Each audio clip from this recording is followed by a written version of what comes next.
Number 3, God will honor you. Woo!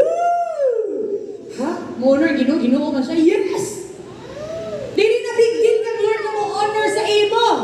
Mo-honor sa matinud-anon, mo-honor sa faithful. Dili na big deal kang Lord. It is a joy, a pleasure for Him to honor your faith, to honor what you've done, to honor your sacrifice. God can honor you. Amen! Isa na excited na i-honor ni Lord ang mga hago ni mo.